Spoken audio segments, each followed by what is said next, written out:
2018년에 나는 내가 속한 교회 청년부의 회장이었다. 청년부 공동체의 이름은 여호수아 공동체.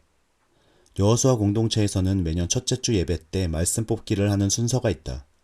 2018년에 내가 뽑은 말씀은 베드로전서 2장 25절.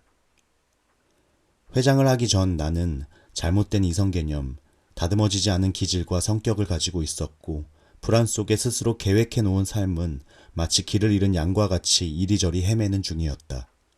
심지어 교회를 20년 가까이 다니고 있을지라도 여전히 눈먼 양 같았다. 20대 후반까지 살아오면서 가정이 깨지고 내가 세운 계획이 깨지고 나의 사랑이 떠나는 것을 보았고, 저 따분한 어른의 일상이 내 일상이 될 것 같다라는 현실적 자각이 들기 시작했다. 사회적, 물질적 쾌락만을 쫓다 나도 그냥 그저 그렇게 살다 죽을 것 같았다. 일종의 허무한 느낌이 들었다. 학창시절 잠언을 읽으면서 지금까지 항상 구했던 것은 지혜였다. 과연 내게 지혜가 생겼나 점검해 봤을 때 내게 좁쌀만한 지혜가 생겼다고 말할 수 있는 것은 앞에서 말한 자각이 들었을 때 하나님을 찾는다는 것이었다. 지혜는 여기서부터 시작했다. 그런 연유 때문인지 회장이 되기 전부터 하나님은 인생의 고난으로부터 예배와 기도 생활과 하나님과의 인격적인 만남 등 신앙생활 전반에 대해서 조금씩 훈련시키셨다. 그리고 사역을 하면서 목회자와 교회 전반에 대해서도 알게 해주셨다. 어쩌면 내 인생이 지금 회장을 위해서 살아온 것인지도 모를 정도로 하나님의 계획과 타이밍은 완벽했다. 어떤 나의 신앙에 드라마틱한 변화가 있는 것이 아니라 내가 바라보는 방향이 바뀐 것뿐이었다. 적어도 더 이상은 길을 잃지 않을 수 있었다.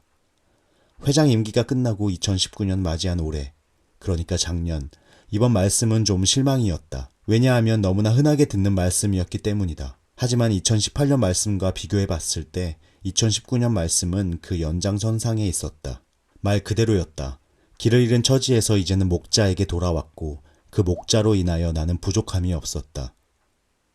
먼저 신앙탐구세를 통해서 하나님을 알고자 하는 지적인 갈급함을 주셨다. 내 입술로 예수님에 대해서 그 십자가에 대해서 30초도 이야기할 수 없는 나였다.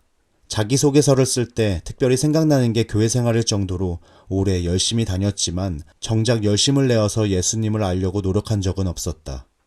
적어도 공부하는 것만큼 취준하듯이 주님을 알려고 샅샅이 뒤져보고 물어본 적도 없었다. 그것이 내게 부끄럽게 다가왔고 주님을 더 알아야겠다고 생각했다. 알고 보니 예수님에 대해 모르는 것은 나뿐만이 아니었다. 나는 사람들이 더 많이 인생의 진리에 대하여 알기 원했고 매주 이야기를 나누기 시작했다. 그 주 셀 모임에 나오지 못하는 친구들과 다른 셀에 있는 친구들을 위해 동영상으로 남기자고 생각했다. 복음에 나타난 인생의 궁극적인 물음은 세상 사람들이 보기엔 매우 철학적이고 답을 알 수 없는 끊임없이 오랫동안 탐구해온 영역이다. 사회 문제를 다룰 때에는 특히 더 그렇다. 믿지 않는 사람들과 동성애, 포스트 모더니즘에 대해 토론하면서 인간 철학에 담긴 질문의 해답을 복음을 통해 제시해주고 싶었다. 직접적으로 복음을 선포하면 상대방이 이미 나에 대해서 말이 애초에 통하지 않는 사람이라고 선을 긋고 다가오기 때문에 시선을 맞추기 위해서 그래서 철학책을 읽고 코세라를 통해 철학 수업을 들었다. 훌륭한 인문학 책과 신학적 탐구만으로는 이 일의 궁극적인 것이라 할 수 있는 나 개인과 하나님과의 인격적인 교제가 이루어지진 않는다. 본질적인 말씀 읽기와 기도가 없다면 이 모든 게 다 바람에 날리는 겨와 같았다.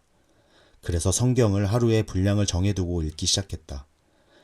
내가 만약 말씀과 기도 생활을 하지 않는다면 마치 내가 좋아하는 여자를 얻기 위해 그녀의 친구들을 만나 그녀에 대해 물어보고 그녀의 SNS를 뒤져보는 행위에 그치는 것과 똑같은 것이라 생각이 들었다. 내가 그 여자를 좋아한다면 그 여자에게 직접 말을 걸고 대화를 해야 했다. 직장을 다니면서 여러 가지 활동들을 하기에는 체력이 부족했다. 집과 20초 거리에 있는 헬스장은 하나님의 축복이었다. 이 정도면 나는 내 삶의 모든 분야, 직장, 교회, 신앙, 가족, 건강을 주님께 다 내어드린 줄 알았다. 하지만 거기에 중요한 것이 빠져 있었다. 바로 사랑이었다.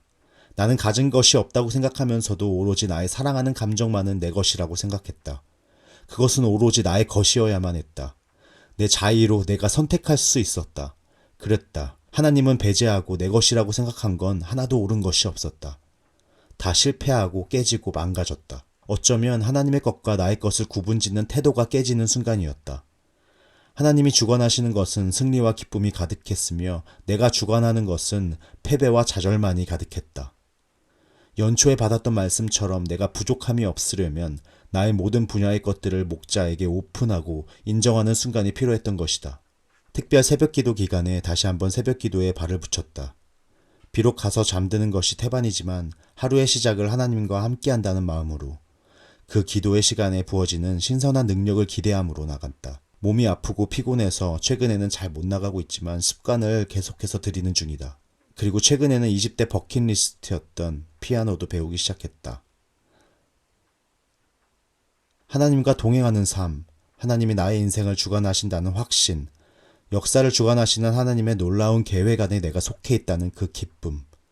그것이 2019년 내가 살아가는 이유였으며 오늘도 열심히 살아가는 이유가 되었다. 그리고 2020년 말씀 뽑기.